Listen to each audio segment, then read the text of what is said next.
Lecture du livre de Ellen G. White, intitulé Message choisi, volume 1. Chapitre 33. Sonder les Écritures. L'incarnation, la nature du Christ.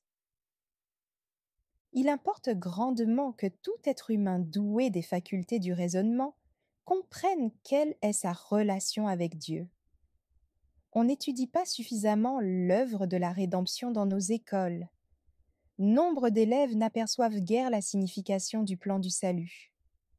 Par sa parole, Dieu a pris des engagements à notre égard. Touché par nos infirmités, il nous invite. « Venez à moi, vous tous qui êtes fatigués et chargés, et je vous donnerai du repos. Prenez mon joug sur vous et recevez mes instructions, car je suis doux et humble de cœur, et vous trouverez du repos pour vos âmes, car mon joug est doux et mon fardeau léger. » Matthieu 11, versets 28 à 30. Étudiants, vous n'êtes en sécurité qu'en tant que vous vous unissez au Christ dans une attitude de parfaite soumission et obéissance. Le joug est léger, puisque c'est le Christ lui-même qui en supporte la charge. Quand vous prendrez sur vous le fardeau de la croix, elle vous deviendra légère. Elle sera pour vous le gage de la vie éternelle. Il est donné à chacun de suivre le Christ joyeusement, en s'écriant à chaque pas « Je deviens grand par ta bonté ». 2 Samuel 22, verset 36.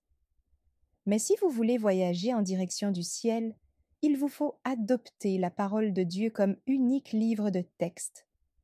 C'est dans les paroles inspirées que nous devons puiser nos leçons jour après jour. Écoutons l'apôtre Paul.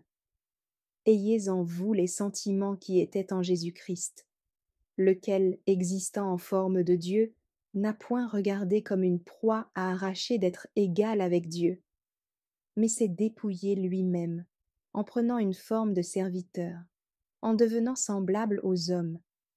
Et ayant paru comme un simple homme, il s'est humilié lui-même, se rendant obéissant jusqu'à la mort, même jusqu'à la mort de la croix.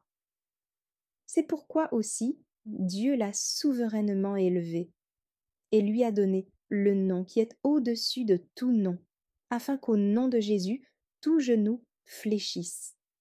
Philippiens 2, versets 5 à 10.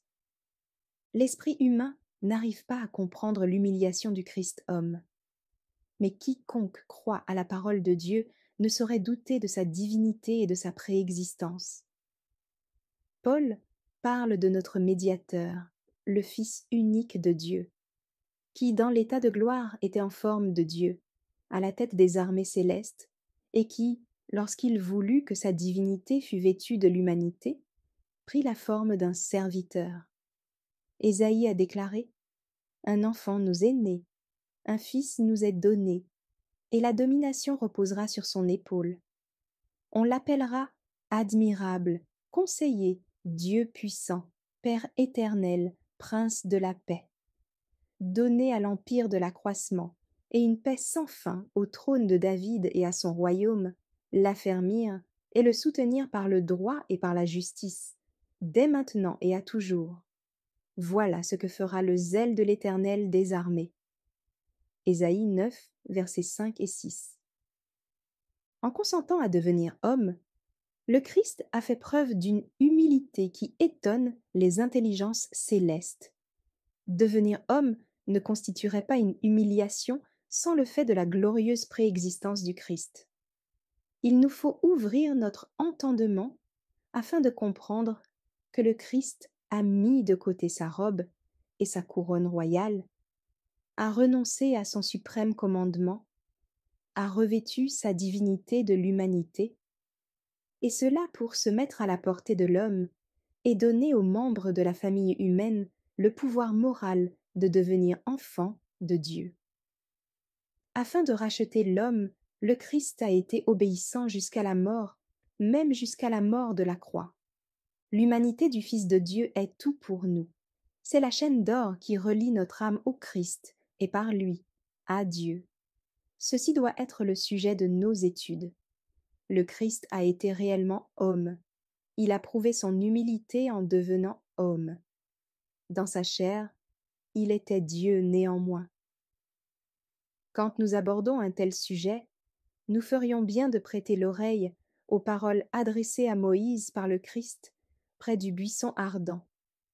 Ôte tes souliers de tes pieds, car le lieu sur lequel tu te tiens est une terre sainte. Exode 3, verset 5. Nous devrions entreprendre cette étude avec l'humilité d'un apprenti, d'un cœur contrit. L'incarnation du Christ constitue un sujet d'étude offrant un champ fructueux, où le chercheur qui creuse profondément à la recherche de la vérité trouvera sa récompense. Notre guide, les Écritures. La Bible nous guide dans les sûrs sentiers conduisant à la vie éternelle. Dieu a inspiré des hommes qui, dans leurs écrits, nous ont présenté la vérité d'une manière attrayante. Si nous la mettons en pratique, nous obtiendrons une puissance morale qui nous classera parmi les hommes les plus instruits. L'étude de la parole de Dieu élargit tous les esprits. Plus que toute autre étude, celle-ci est de nature à accroître nos facultés de compréhension et à insuffler une nouvelle vigueur à chaque faculté. Elle met l'esprit en contact avec des principes de vérité larges et ennoblissants. Elle nous met en relation étroite avec le ciel tout entier. Elle nous communique sagesse, connaissance, aptitude à comprendre. En s'occupant de banalités, en se nourrissant des écrits d'hommes non inspirés, un esprit s'étiole et se rabougrit, privé du contact avec les principes profonds et larges de la vérité éternelle. On s'habitue insensiblement à penser aux choses qui nous sont familières, ce qui a pour effet d'affaiblir et de rétrécir nos facultés. Dieu veut que les Écritures, source de connaissances dépassant toutes théories humaines, soient scrutées. Il désire que l'homme plonge profondément dans les mines de la vérité, afin d'acquérir les trésors qu'elle recèle.